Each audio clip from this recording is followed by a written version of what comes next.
Welcome to another episode of My Wake Up Call. I got to change the introduction, but I'm not that creative. This is where I meet people briefly and I want to hear more from them. And I stop them and I say, stop. You got to be on my podcast and you got to tell this on the podcast. And we have another one like that. And I think you're going to fall in like, if not in love, as I did with Janice Litvin. She's on a mission to help leaders and teams banish burnout in their organization so their employees can come to work healthy, happy, and ready to work. She does this through keynotes, workshops, accountability groups. She has a best-selling book out called Banish Burnout Toolkit. Banish Burnout Toolkit. I'll get the flow of it, and helps you and your teams learn how to manage stress to prevent burnout. The result is long-lasting behavioral change. What makes you unique is her 20 years of technology recruiting, 10 years in IT, study of psychology, and experience changing her own behavior.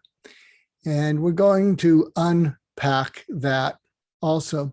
What I really liked in this introduction, besides it being brief, was when she said the result of banishing burnout is long-lasting behavioral change, because she may not know it and my listeners may not know it. I have a fledgling company that's in beta called Michelangelo Mindset. And you can go to it, Michelangelo Mindset, and you can even share how we can make the thing and our journey better. And the idea is Michelangelo saw the angel and the statue of David in the marble and just carved away everything that wasn't it. And so why her introduction grabbed me, because she said, if you can carve away why they're getting burned out, you're actually going to reveal that their desire to work for you wasn't killed off. It was just stuck under all that junk. And if you can find a way to relieve them of it, guess what? They're going to discover that they want to come to work. So I think that's terrific. And I think Janice is terrific. Janice, welcome. Thank you so much for having me, Mark, and that beautiful introduction. Well, beautiful introductions for beautiful people. What is it that Forrest Gump said about a box of chocolate? I can't remember it.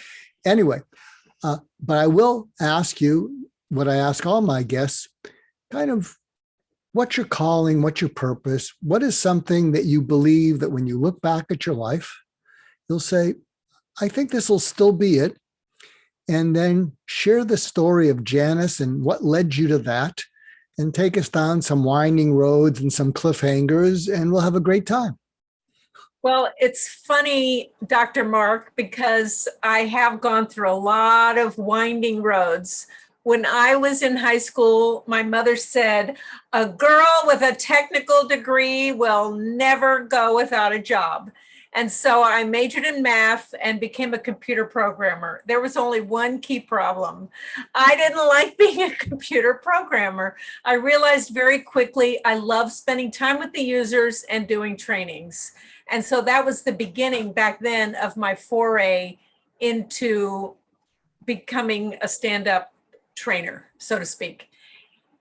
There's so many stories. I don't want to tell the whole thing because I think you'll get bored, but I did post a week ago that it was the 12-year anniversary of my becoming a Zumba instructor.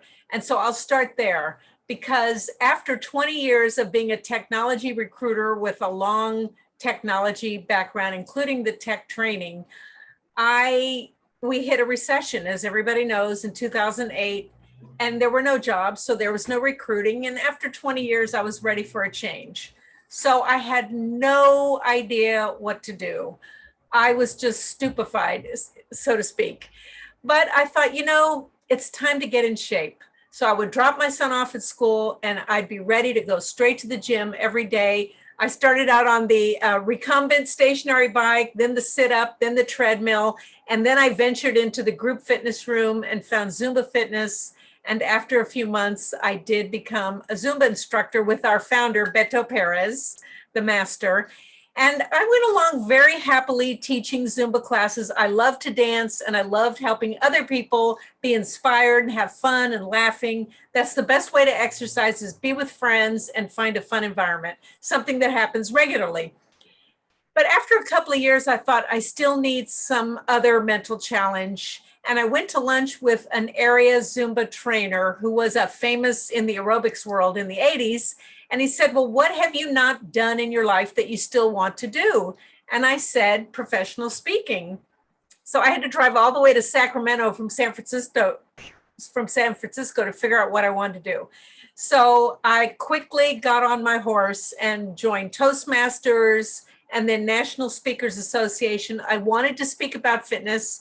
So I found the world of workplace wellness, went back to school and got certified in exercise science, where I learned anatomy, physiology, nutrition, and psychology, which is what I resonated with the most. And slowly but surely started doing workshops on healthy eating and fitness.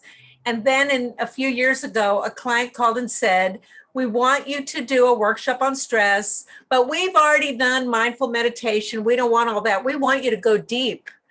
And, you know, somebody who loves psychology can go pretty deep. And I said, well, I'll go deep, but I don't think you'd want me to go all the way.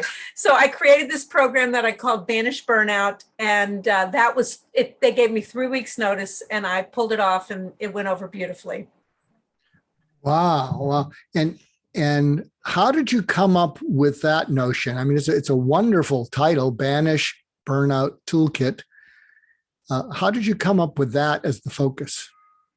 So I had been in part of my research in becoming a speaker. I knew stress was a big problem. I mean, you could just see it and this was several years ago.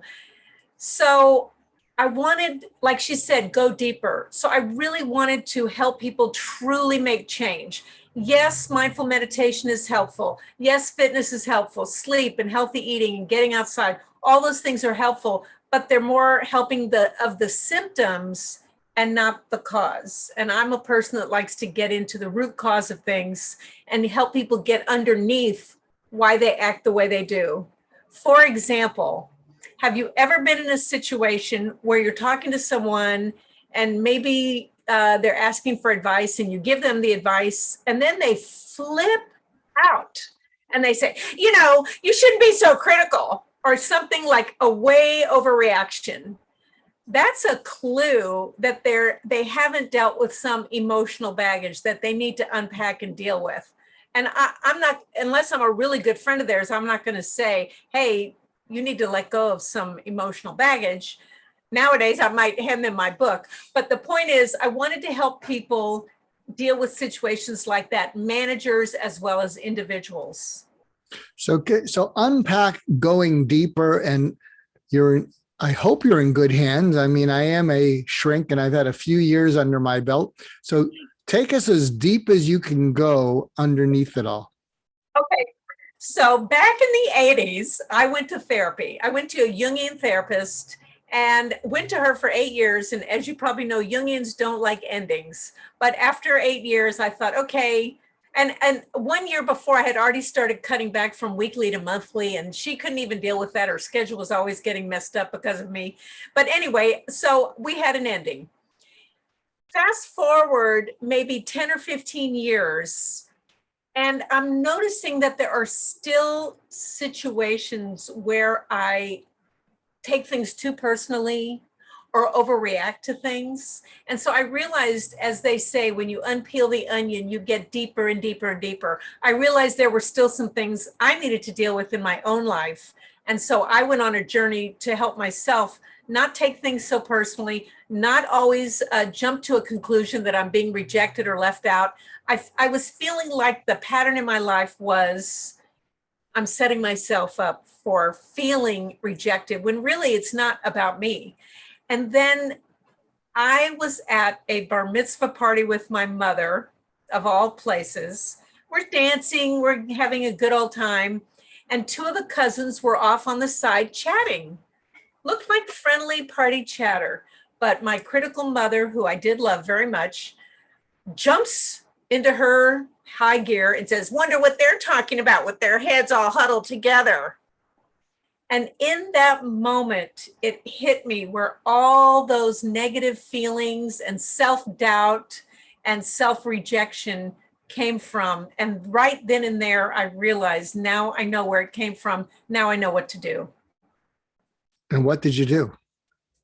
I went on a quest to figure out what I needed. I started doing intense journaling, and I did some research and discovered the world of cognitive behavior therapy, which, as I'm sure you know, helps people understand how they're activating limiting beliefs and limiting behaviors and not feeling as good as other people and not as deserving as other people. As a matter of fact, just earlier this year, I did work with a neuro-linguistic programming coach to really dive deep into where some of that specifically came from.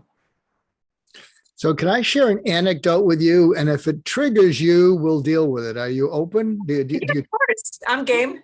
Do you trust me enough to get into a little trouble, possibly, and out of Yes, it? it'll be fun. I love trouble. So I'm retired now. I mean, I'm licensed, but I look pretty good for someone in his 70s, I think. Maybe I don't. But some years ago, I was working with a woman, a high achieving, dynamic woman who is just amazing. And I've been her mentor, coach for a number of years. I remember I was seeing her and I suddenly got this realization. And I said, I know what you're most afraid of. And it's not being criticized, rejected, or put down. You don't like those and they trigger you, but you're used to it because because you're someone who's like a warrior. And I remember she stuck her chin out and she said, what am I most afraid of? And then I looked her right in the eye and I said, what you're most afraid of is feeling unconditionally safe and loved. And there is nothing you can do to earn it. And there is nothing you can do to lose it. And feeling unconditionally, emotionally safe as well. Mm-hmm. So she paused and then her head flinched.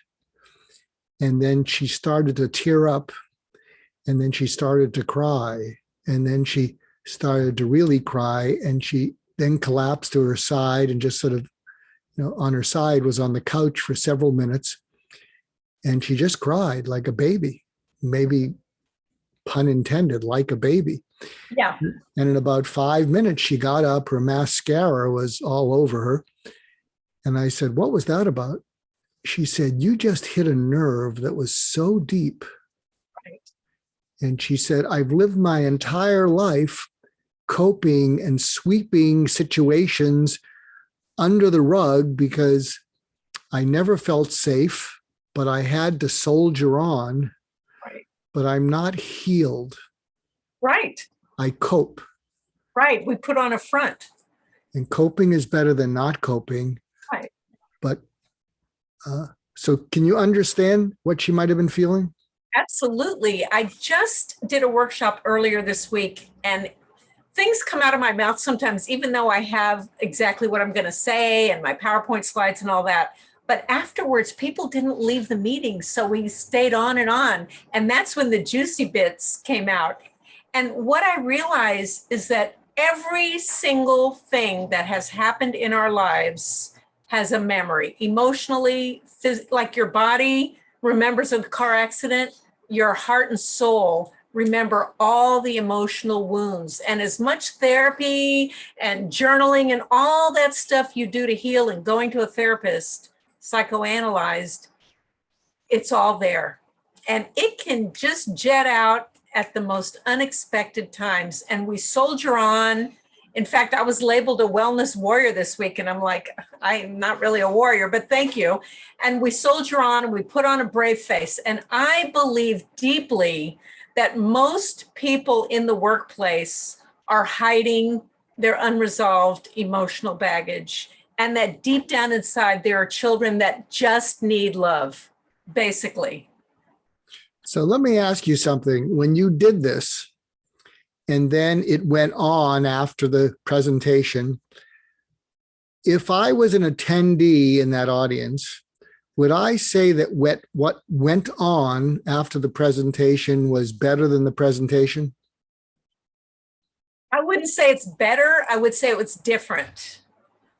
So here's So I knew I was in a room mostly full of salespeople in a very high achieving environment, biological supplies and equipment environment, that people right on the front lines supplying the labs. And it's a very intense environment, the supply chain, the COVID, all that stuff. And all of a sudden, I started talking about sales and how to recover from losing an important sale. And I'm like, I'm not a sales trainer. I've been involved as an entrepreneur, you're involved in sales to that degree, and I've studied sales, but I never really call myself a sales trainer. But suddenly I was talking to them about how to deal with recovering from a sales loss. So that was pretty exciting. and was this off the script when you were talking sales, about? Yeah, the whole sales thing was completely off topic, but And it was like the very last thing in the after party. And how did they respond to it?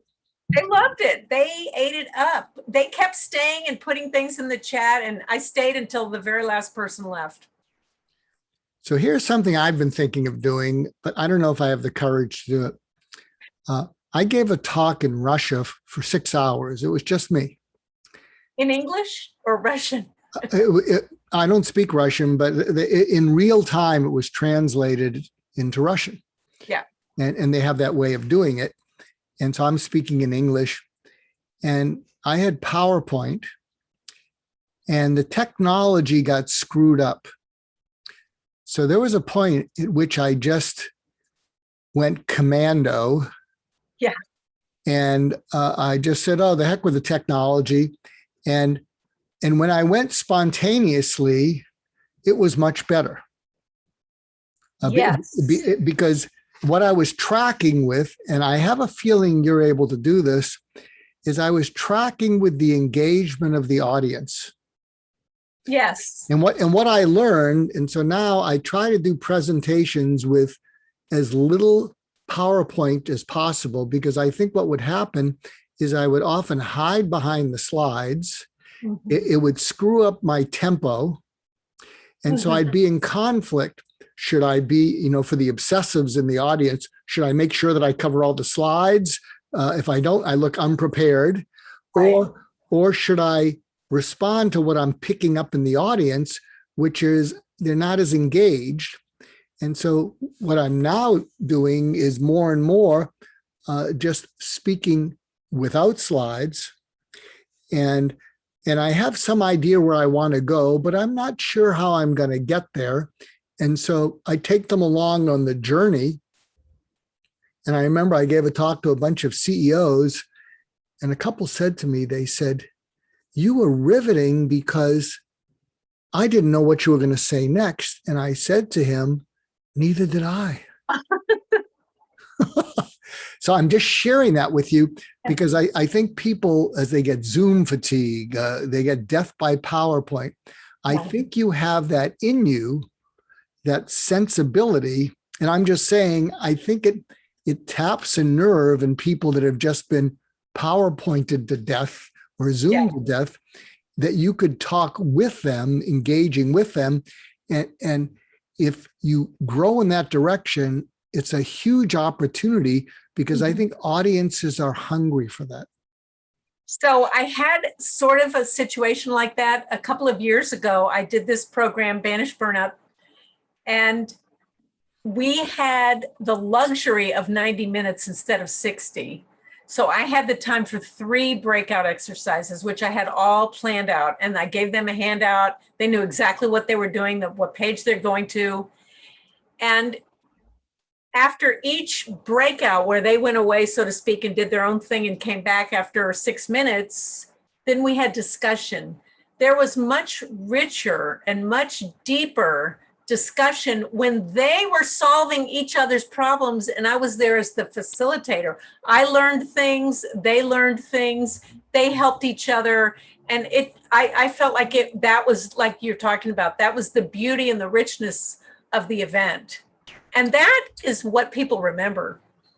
Yeah, I've been told recently that it may be inaccurate, but that the best presentations are 80% interaction, 20% content. Yes, yes. And I think that's the trend. To the degree, depending on the situation, to the degree you can engage the audience.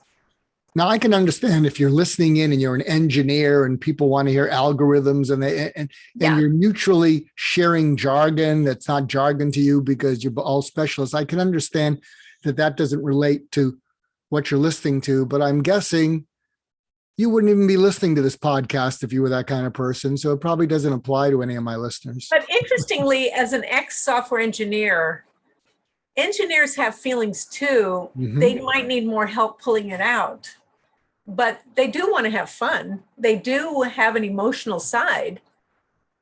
That is absolutely true. You're right. They're humans after all.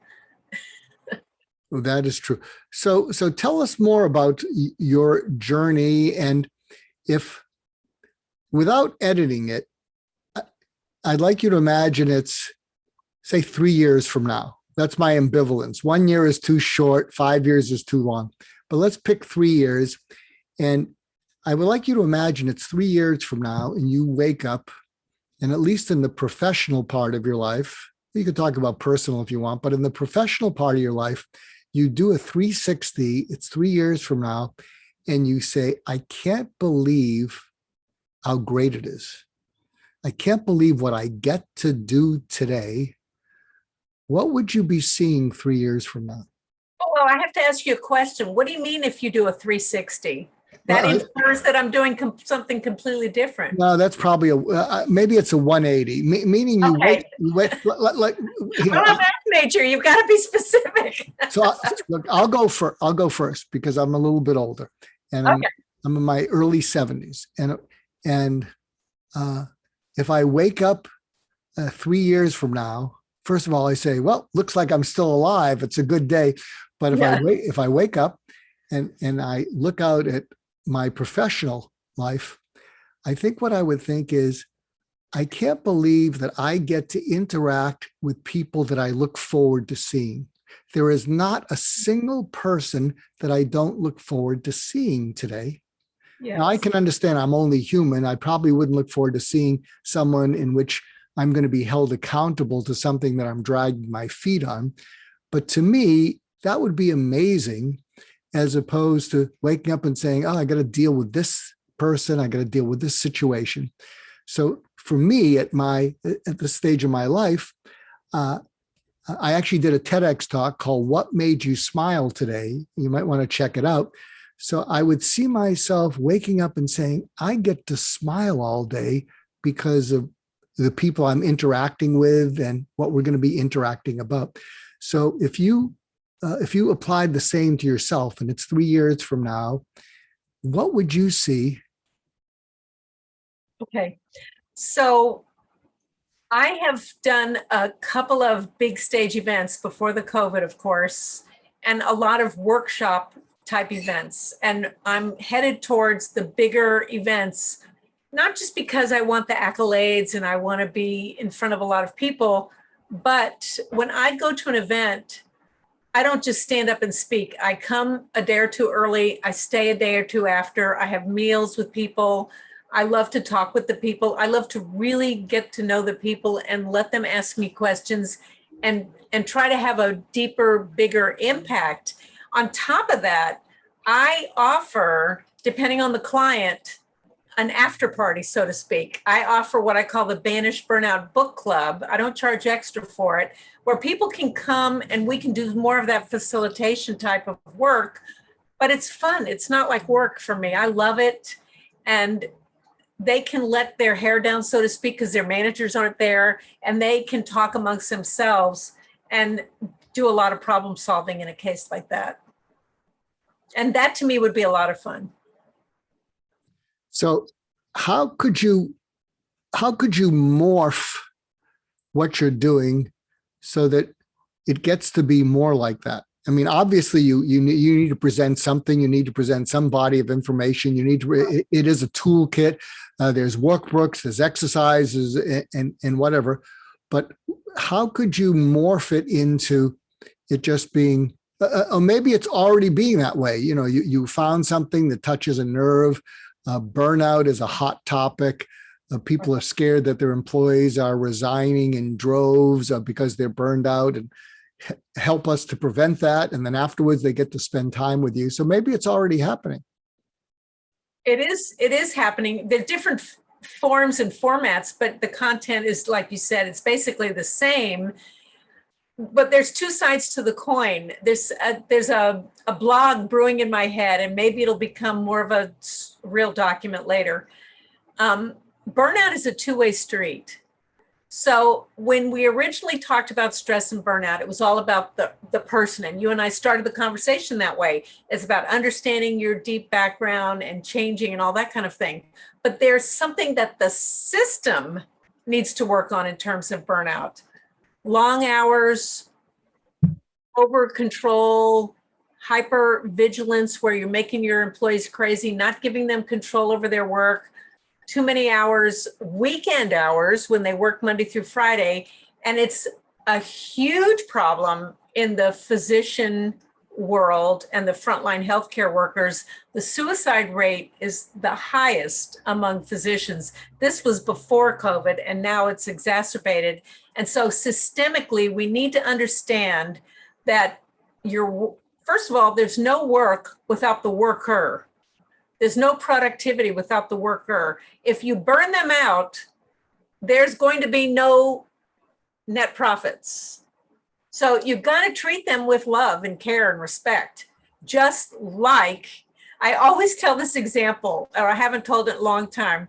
In the movie, the remake of True Grit, with Haley Steinfeld, I believe she was 12 at the time and won an award. They're going and going and going there. It's like at the peak of the movie when they're about to catch these people that murdered her parents, and they're going faster and faster and faster. And the poor horse, you see the horse starting to, and these poor horses frothing at the mouth. The horse collapses. They never gave the horse a break or water. You got to let people have a break. You got to let people have control and be informed and make decisions about their work. And if they don't like their work, or they don't like the mission and values of the company, yes, they're going to leave. And your revenues are going to fall. So here's the challenge, and I'm so glad we're talking about this. People don't do what's important. They do what they care enough about. It's important for me to diet. I don't care enough about it to really be that strict about it. So how do we get the systems, who are good people, the CEOs, they're owned by corporations, they're being pressured, they're losing revenue, they have to make cuts.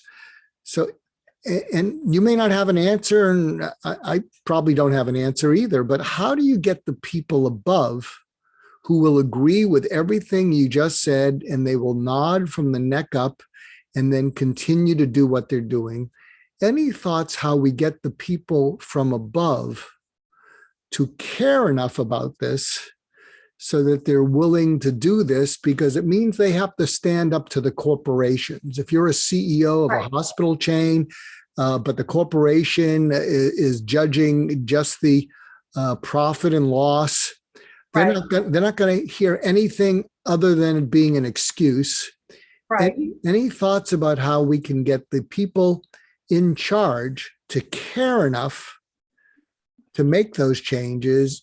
Or is it going to be the sorry thing that, oh, your hospital had 3 physician suicides, it's making the national press, you better do something temporarily? But any ideas? Because I would welcome any ideas you had. Well, first of all, nobody likes change. And yet change is a constant in a strange way.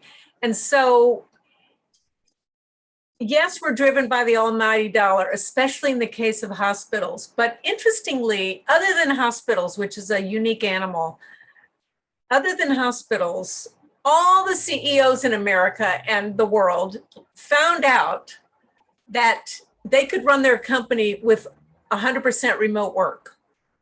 And that these CEOs who demand people be in the office, even if they have to commute an hour and a half a day or an hour and a quarter by car, and then they got to take BART, which is our train system here in the Bay Area, that has no purpose. Now, with that said, there is beauty and value of people being together.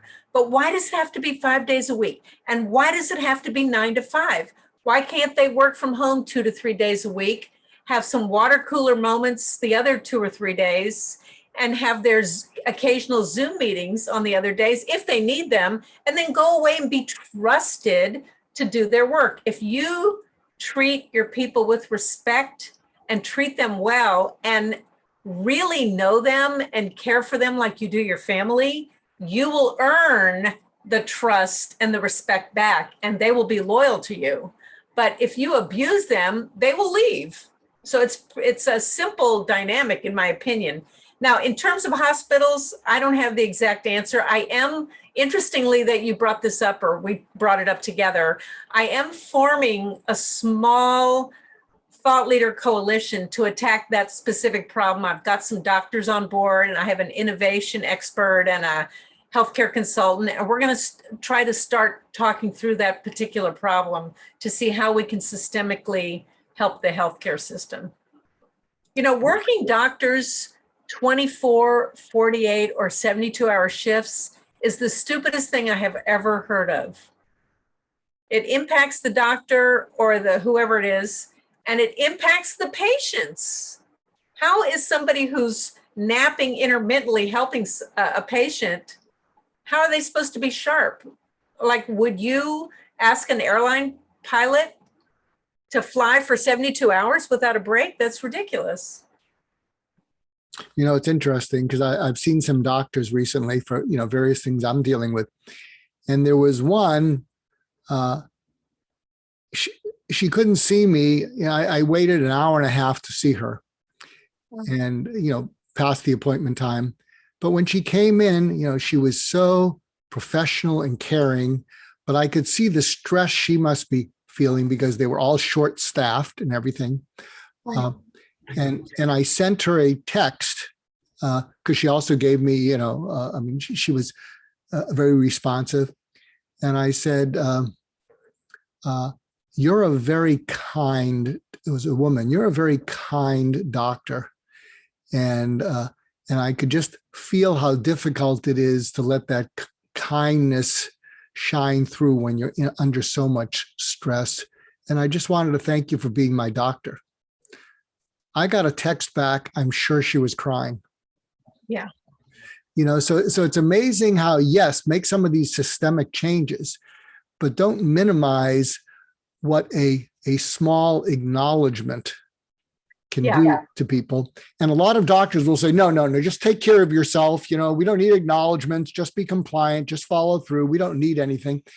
But I think all people can benefit from that kind of acknowledgement. Well, one thing you just reminded me of without realizing it is, as I understand it from talking to some doctors, they are taught to have empathy without having empathy. They're taught to cut themselves off from their emotions because, you know, healthcare in a hospital is a life and death situation, and they don't want to get too emotionally tangled up. On the other hand, if they don't have an outlet for those emotions, that's when they actually begin to burn out and freak out and then lean towards the extreme of suicide, sadly. So I think that's also part of the solution. You know, something I've observed, and maybe you've observed it because, and I'm speaking at an international burnout conference, so you and I can stay in touch about that. But maybe I think it's the one I know about. Maybe we're both in that one. Ending physician burnout one? That one, yeah. I'm one of Yes, Jonathan Fisher is a friend of mine. Oh, yeah. So are you speaking as well? No, I'm a moderator. Maybe you'll moderate. I think I'm on some sort of a panel. Who knows? But something I noticed over the years, it's amazing, and this may be true in a number of specialties, it's amazing how competent doctors can remain until they're really, really impaired. You know, by the time they really, and maybe it's the doctors, it's amazing how they will abuse themselves with overwork, but still be fairly competent. But then when it starts to finally impinge on their ability to do something, my guess is they plummet then, because by the time they reach that point, so many other things have already fallen apart. Their relationships, they're drinking too much, they're self-medicating. But Yeah. it was really amazing to see that doctors, when it's showtime, maybe it's the same for people who are speakers. It's amazing how people can be a basket case, but when it's showtime, they pull it together. And then afterwards, they'll say to themselves, I can't keep doing it this way. I don't know how I pulled that one off.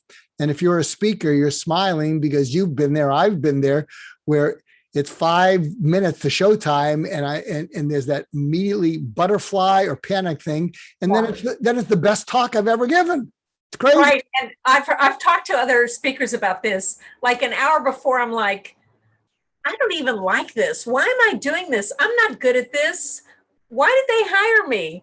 I don't even enjoy this. And it's all these funny, crazy thoughts that all add up to giving you energy. It's like an actor going on a stage. I think they also go through some of these emotions and butterflies in their stomach right before they go on stage. And then they give a great performance. And I think it's similar for speakers. Since we're both speakers, I want to share a funny anecdote that I don't think I've shared on the podcast. So years ago, I was speaking to a healthcare audience, and I've been journaling since 1976. So my listeners will know my sorry story that I dropped out of medical school twice for untreated depression, but I finished. Wow. And when I graduated, I started keeping a journal. And the day I graduated, my first entry that I wrote in was, I can't believe I made it through. They've released a crazy person. And I'm on volume 255, 45,000 pages, 9 books, 1,200 articles. So I've become a writer. So here's the crazy anecdote is I used to keep a journal, and rather than carrying it, I would tuck it in my belt behind my shirt, as opposed to carrying it, because it wasn't a teeny one. So I'm speaking to this audience, and then I want you to share an anecdote so I don't feel like a fool alone in this podcast. So I'm there in front of them, and the book starts to slip down my pants. Oh my gosh.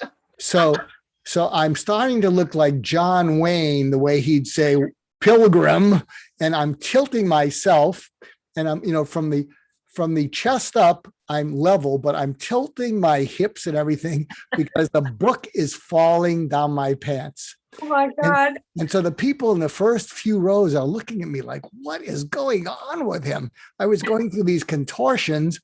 And then there's a point at which, and the people way behind them couldn't see this. And then there was a point at which it fell. And so there goes slipping down my pant leg.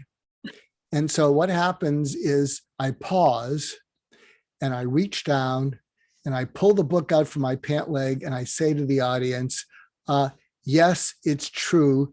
That is a journal in my pants, but I'm glad to see you. Oh my God, what a comeback. Did you think of that at the last second? And they broke up. And, oh my gosh. And then we did Q&A, and I did the Q&A, it went fine. And then I said, I have a question for you. And they all looked at me and I said, should I keep the book bit? Good one. Yes, I think you should keep the book bit. I think I should. So funny. Oh my gosh. But do you have any stories of gaffes where you had to recoup and you were able to do it, or maybe not yet? Somebody else asked me a very similar question last week for an article he's writing.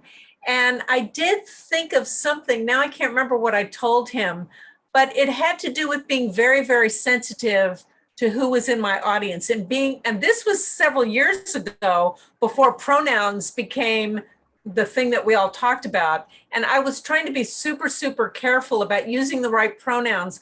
A boss isn't always a he. Like when I graduated from college, and when you, bosses were mostly he's. And so that was a common pronoun that I used in relation to what a boss is. And so it took some really hard training to convert my brain and say, in my mind, bosses are women too. And so now I use the female pronoun, not because I'm trying to be a feminist, but because I want to be sensitive to the people in the audience. And this brings up another story. Talk about a gaffe. I was at Stanford. They have these wellness community days, and they invite people like me and wellness people from inside the organization and outside. And a very known Stanford professor who's written a lot of books, and he's done a lot of interviews, and he's spoken a lot. And he actually had the gall to say that women leaders in Silicon Valley act like men. And the women around me and I were like, what the heck? And this guy is so out of it. Like, he's your typical, what you would think of the absent-minded professor. He's so out of it, even though he writes about corporate culture and burning out America and is it all good for the profits and all that kind of thing. And then it came to big Q&A time. And I thought, I cannot let this go. And I've learned to temper my outbursts, but I really was, in the most respectful way, I said, listen, with the utmost of respect, I respectfully challenge your statement that women leaders act like men. And I challenge you to drive down the street to Silicon Valley and interview 100 leaders and line them up in this room, and then come back and tell us that they all acted like men. Every single woman in the place came up to me after and said, we couldn't say it because we're from Stanford, but we're so glad you said it. Oh, that's terrific. Wow. I don't know if he took it in seriously or not, but I just was shocked that he was that out of it, and he's so lauded. I won't tell you his name right now. I know something about Stanford. We can talk offline. I think I know who it is. Anyway, but that's another story. So what are some of the tips that you can leave for our listeners? First of all, and you're the guest, what are some of the identifying clues that someone might be burning out? Oh my gosh, there's so many. First of all, emotional outbursts, or the situation I described earlier where you're talking to someone and their reaction doesn't match the situation, where it's just way off. Or someone is coming to work, but they're not as on as they normally could be and should be.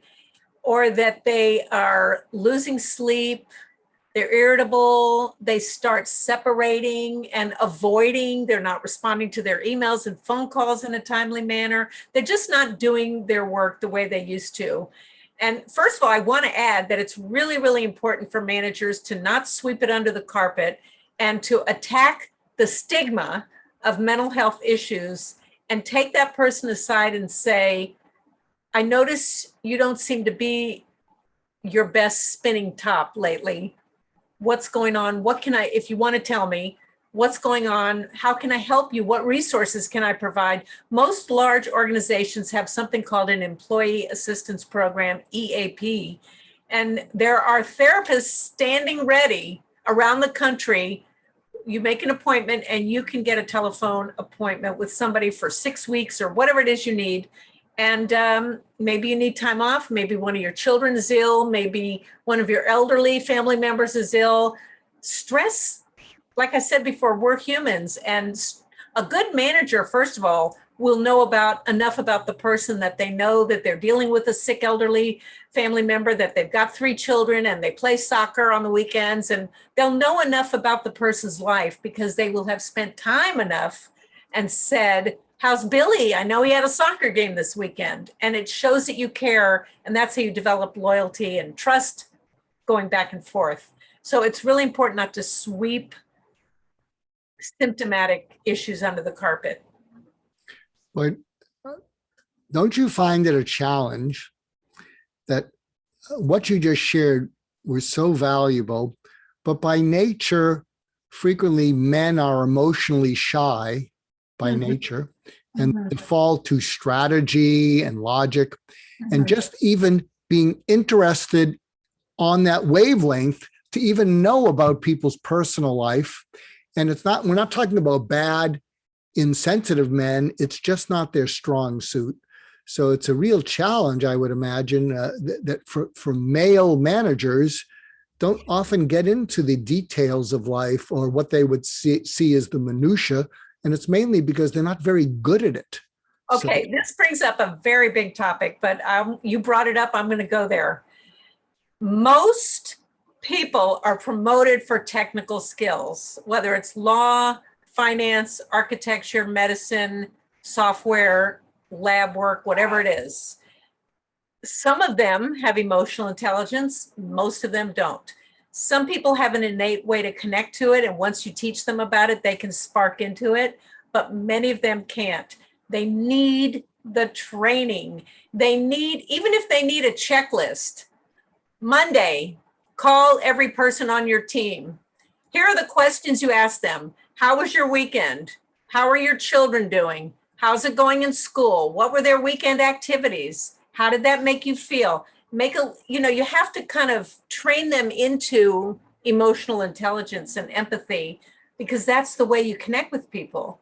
Take them out to lunch once in a while. And I know we're all still kind of working remotely, but you can go on a virtual personal walk with somebody with all the technology we have now and just talk about anything but work. What book are you reading? What's your favorite movie? What did you binge watch on Netflix this weekend? What was it that you liked? Any little thing except work is how you're going to learn about the people in your organization. Those are such wonderful practical tips.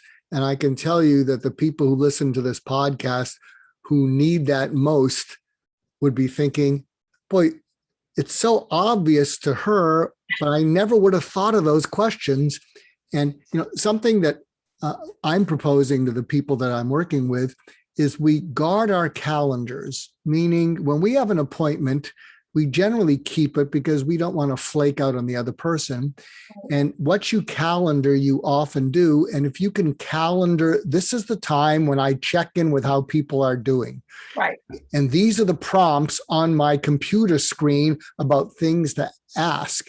What I would say to you, if what Janice is talking about is so foreign to you, if you can practice some of these hidden in plain sight prompts and take a moment to notice the reaction of the other person, what you're going to start to notice is they're going to be so appreciative. They're going to smile. Yeah. And if you can just, escape a little bit of your left brain prison and see that they really enjoyed it, it may make it easier to keep the habit going. I'll share an anecdote with you. I remember with my wife, we went to her 10th high school anniversary. And I was a real stiff. I mean, I was whining, when can we leave? I don't know anyone here. And so I don't know that I probably ruined her time, but I learned a little emotional intelligence and also to be more appreciative of the fact that when you go to your spouse's high school reunion, you are going there as their spouse. You don't have an identity. You are a function there to make her time more enjoyable. Right. So I think we get to the 20th high school reunion, and I have a secret that my wife doesn't know. I'm going to be such a good sport. And then I said to myself, what does it look like to be a good sport? And so I went there and I had this goal that by the end of the night, I would speak to 5 people I didn't know, and they would be glad that they spoke to me. Right. And by the end of the night, actually my goal was 3. I wanted to keep it modest, but by the end of the night, I had spoken to 5 people, and 3 of them, when we finished talking, took my hand in both their hands, looked me in the eye and said, it was really great speaking to you. And so afterwards, I thought to myself, what is it that I did? I bet I know. Tell I'm me. sorry, I interrupted you. There you go. I bet I know. I bet you asked them pointed questions about their own life. I asked them pointed questions. I asked them, if they knew my wife, how they knew my wife. But I did something else. I I asked them questions where they would say, I thought, I felt, I did. Because when someone can say, I felt this, I thought this, or I did this, they're fully expressing their whole experience. And so in my mind, I was like a sailboat tacking between starboard and port. So I would ask a question. So, geez, oh, you were in that same, high school musical with my wife. So what'd you think about it? Or what'd you think about seeing some of your high school people 20 years later? Geez, when you've seen some people who look a little bit older, what does that feel like? And so, but what happened is I covered those three experiences, what they felt, what they thought, and maybe some actionable thing. Geez, what would you do differently when it's time for the 25th reunion? So I went back and forth between those things. And what I discovered is when I could get in a conversation, people to say the word, I felt this, I thought this, or this is what I would do. It's like I covered all of their experience. Uh-huh. And what was interesting is my wife wanted to leave before me. Oh, that's hysterical. I think that's so cute. What happened is I was having such a good time getting past my emotional and social shyness, because I have that. I'm an introvert.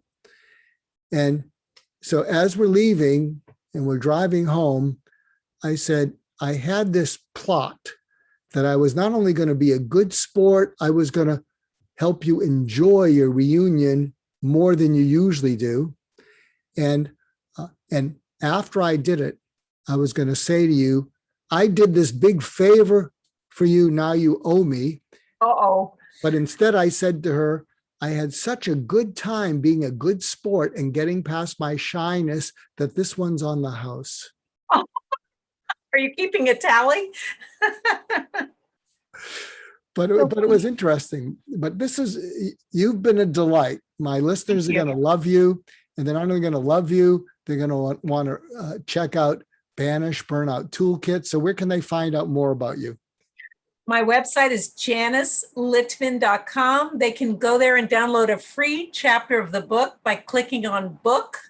And there are lots of videos and interviews and media appearances and all those kinds of things. I have a really fun website. So there's a lot to find there. That is great. And I will tell you, I'm going to watch this one over again myself, because some of those prompts that come out so spontaneous with you, I wouldn't think to ask people some of those things. They were great. Oh, thank you. That was one of the beauties of my mother. She was a great conversationalist. And so are you. And so are you. So thank you for being on. And to my listeners, thank you for listening to another episode of my Wake Up Call. This one was really fun. Well, they're all enjoyable, but Janice is fun, but she's not just fun. She has information. She has interactivity. You really should check her out, and you should have her come and speak to your organization if you're worried about your employees. She would be a treat and a gift, and you owe it to your employees to seek her out and hire her, for God's sakes. So thanks again for listening. You'll get 10%. There you go. No, Janice, this is on the house. Good one. Thank you so much. It's been delightful, Dr. Mark. I really loved my time with you. Well, and we loved our time with you, and thanks, and to be continued. Until Yes, next thank time. you. Bye-bye. Bye.